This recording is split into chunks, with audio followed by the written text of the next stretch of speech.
Good afternoon and welcome to From Where We Are, stories of news and culture through the lens of Southern California and USC. I'm Elena Stevens. And I'm Carl Masad. We're coming to you live from Studio B in USC's Annenberg Media Center. It's Monday, October 6th, 2025. On today's show, Bari Weiss is named editor-in-chief of CBS. USC meets with the White House. A new term begins for the Supreme Court. All that and more on From Where We Are. But first, here are some of today's headlines. Indirect talks between Israel and Hamas are ongoing in Egypt. 2 years since the October 7th, 2023 attacks by Hamas on Israel. President Trump is praising the talks as a possible route to true peace in the Middle East. Several different Arab countries, including Turkey and Qatar, are welcoming the negotiations. President Trump says he wants to invoke the 1807 Insurrection Act to bypass court orders and send the National Guard to Chicago and Portland. Trump has described both cities as crime-ridden war zones, while local and state leaders say this is not true and that Trump's actions are unconstitutional. A federal judge blocked the Oregon deployment on Sunday, but using the Insurrection Act would allow Trump to circumvent that order. On Monday, a different federal judge declined to block the deployment of the National Guard into Illinois. California is suffering from a shortage of nurses due to a lack of field-related work opportunities and the inability of schools to accommodate the rising number of applicants. The most recent data shows that only a third of eligible nursing school applicants are getting accepted, triggering a state audit as well as funding initiatives. Former USC quarterback Mark Sanchez was stabbed multiple times in an altercation with a 69-year-old truck driver in downtown Indianapolis. Sanchez was due to call an NFL game there as a Fox Sports analyst. According to an affidavit based on video footage and the truck driver's statement to police, the driver acted in self-defense after Sanchez approached and assaulted him, smelling of alcohol. Bari Weiss will be the new editor-in-chief of CBS News Paramount, CBS's parent company, announced on Monday that it acquired Weiss's digital news site, The Free Press, for $150 million in cash and Paramount stock. Weiss made headlines herself as a critic of legacy media. Maribel Flores has the story. Bari Weiss joining CBS marks a big shift from the network's usual leadership. She's known for being outspoken, especially when it comes to mainstream media and so-called woke culture. And her arrival has already stirred some strong reactions. She will be the first to hold the position as editor-in-chief under the new leadership of CEO David Ellison. Ariana Rodriguez, known as Diosa, is an executive producer and host of Locatora Radio. She says the move could deepen the existing mistrust in the U.S. news outlets. But I think she is not someone that I would believe will operate in good faith because she has been so polarizing. Weiss is a former New York Times opinion writer. She left the paper in 2021 after citing an intolerant culture in her resignation letter. Shortly after, she launched the Free Press, a media company she says is built on open debate and diverse viewpoints. Still, many are questioning what her hiring really means for CBS. Gabe Kahn is a USC journalism professor. It seems to be that putting someone like Bari Weiss, who's a unique figure in American journalism, in this post newly created, is a signal to the administration that they are going to guarantee a certain type of coverage that is going to be either friendlier or rather skewing conservative from what CBS might have had before. Others, including Ariana Rodriguez or Diosa, also stress the business side of it all. So she is selling at the top of the market, but this also seems to be an effort to cement and validate her position as an opinion journalist in American journalism. In a memo today to CBS staff, Weiss laid out her principles and core values for journalism, including journalism that is fair, fearless, and factual. Weiss has long held that mainstream media are too heavily left-wing. She said going forward, she'd like to hear from others at CBS about what is working and what is not. Bari Weiss will continue to lead the Free Press while taking on her new role.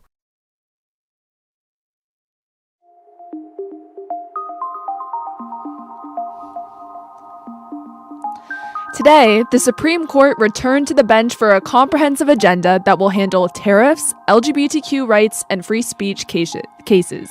Until decisions are announced, students and the general public wait to feel their effects. Isabel Ramos Assam has the story. The court began this term with a conservative 6-3 majority. We spoke with Duncan Hosey, academic fellow at the Stanford Constitutional Law Center, on the potential implications of the court's decisions. The most important is that involving the presidential authority to issue tariffs.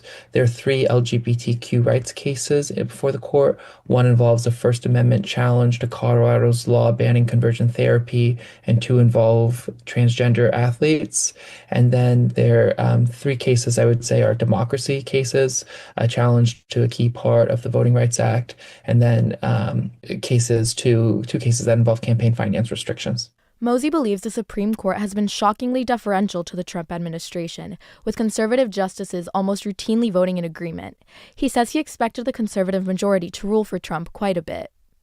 But the degree to which the Supreme Court has used its institutional power to bolster the Trump administration has been staggering through a series of emergency petitions in which the Trump administration has filed before the court. The high stakes of this term and its effects on Trump's policies are expected to be consequential for students and the general public. I would say that this term has the potential to fundamentally reshape our democracy. So to the degree to which students are thinking about will America over the next 50, 60 years persist as this democratic experiment, a further evisceration of the Voting Rights Act, or increased money in politics, which this term has the possibility to do, will directly harm students over the long term. District courts have shown more resistance to Trump's orders, but with nationwide injunctions often being restricted, challenging the Trump administration has proven difficult. As the Supreme Court begins its new term, Hosey has some hope. When I look at what the court's been doing, it seems that they are really besotted with the Trump agenda, but it's a possibility that there will be some tensions between the court and the Trump justices. The Supreme Court will issue its decisions for the important cases of this term by this coming June. For Annenberg Media, I'm Isabel Ramos Assam. Hey, yeah, Uber everywhere, in my job, yeah, by Uber everywhere, Uber and Lyft drivers in the state of California are now allowed to unionize and negotiate contracts. Governor Gavin Newsom has signed the bill into law. Here's Julia Sumansky with the story. Governor Gavin Newsom signed into law historic legislation that will allow rideshare drivers the right to unionize. They can now come together to negotiate for better pay and working conditions. The bill covers Uber and Lyft, and drivers are celebrating it as a major win.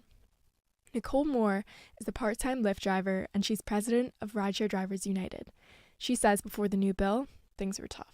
We have, no basic labor rights like minimum wage or overtime or, safety protections. And we are, just struggling on a day-to-day basis to make a decent wage.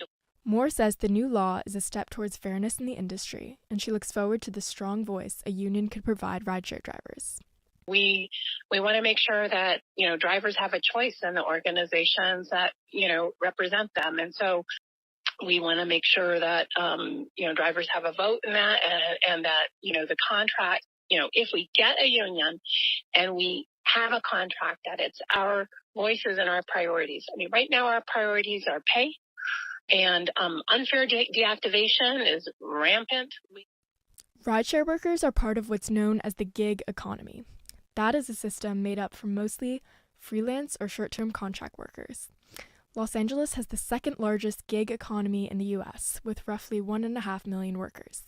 That makes the bill a pivotal win for workers' rights in the state. The bill comes after a major gig work law, Proposition 22, was held up in the U.S. Supreme Court last July. Prop 22 cemented Uber and Lyft drivers as independent contractors rather than employees. This excluded them from worker protections like overtime and unemployment insurance. However, with this new bill, their status as independent contractors exempts them from any federal bans on collective bargaining. The new union will aim to help drivers face the many challenges of working in the gig economy. Basically, we're being fired by AI, and it's completely inhumane. And we do not get hearings from the companies, even though that was promised in Prop 22. That practice has to stop, and drivers have to make a dignified wage. That could still be somewhere down the road. rideshare drivers point out that nowhere in the bill are they guaranteed a living wage. Looking forward, a union could provide a space for drivers to voice their concerns on this and other issues, for their service that so many Angelenos rely on.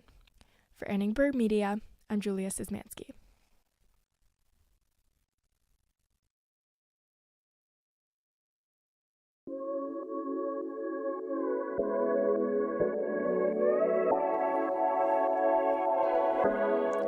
Non-engineering students get into AI.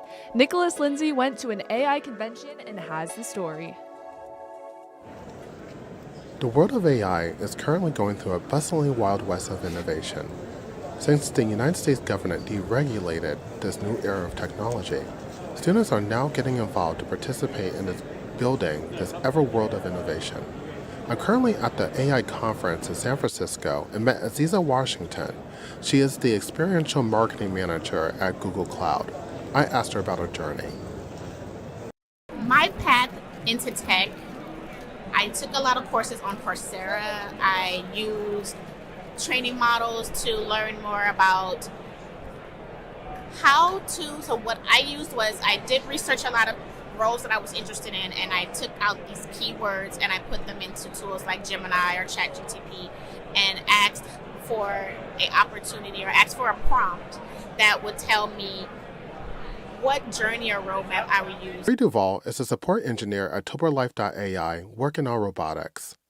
He was originally a biotech major in college and made a move to robotics after a lack of funding in the biotech sector from the United States government. After being at ToberLife.ai, he spoke to me about what type of students can engage into the robotics AI world. You can take all sorts of different paths as your background. We have excellent roboticists that are, mechanical engineers, computer scientists, electrical engineers, even people coming in from other various science backgrounds and especially physics backgrounds. So having a little bit of knowledge in a wide variety of subjects is incredibly valuable, especially in robotics right now.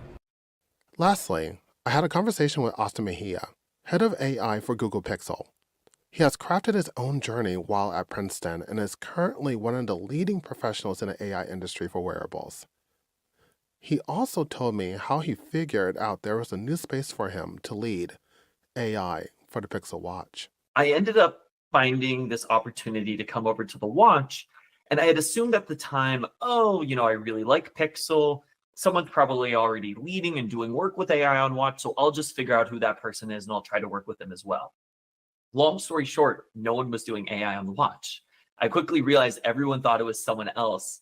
And I saw such an immense opportunity to really advocate for why we needed to be having a more focused view on that and how we could achieve it. Whether you're a coder or a creative, a historian or a philosopher, the experts at the conference made it very clear we can all be a part of the future of tech and AI.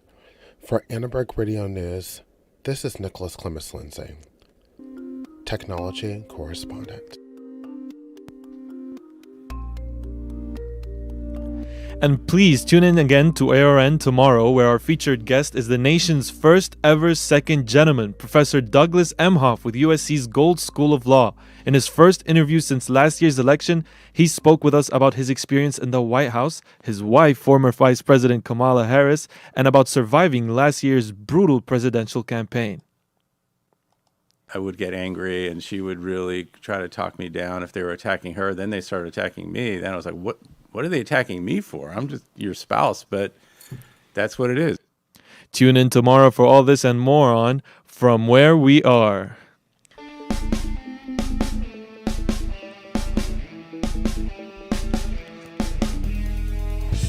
And that's all we have time for on today's From Where We Are. Natalia Fierro Gomez and Amy Contreras produced today's show. We had help from Nicholas Corral, Avi Singh, Isabel Ramos Assad, John Millsap, Yinjen Wu, Sarah Alvarez, Julia Szymanski, Angelina Lovato, Maribel Flores, and Kai Assad. Our board operator is Grayson Salomon, our live stream manager is Kayla Zhu, and Derek Renfrau composed our theme music. Catch us live on YouTube at Annenberg Radio News Monday through Thursday at 5 p.m. Subscribe to From Where We Are wherever you're listening right now. Finally, don't forget to follow us on Instagram at Annenberg Radio. I'm Elena Stevens. And I'm Carl Massad. From all of us at Annenberg Radio, wherever you are, we hope you'll join us again for From Where We Are. So it's fall now. What are you doing to get cozy, Carl? I mean, honestly, I don't think I can say that on air, Elena. I mean, it could get pretty intense where I'm from. What about you? Probably just a pumpkin spice latte. Oh, okay. Now it's awkward on air.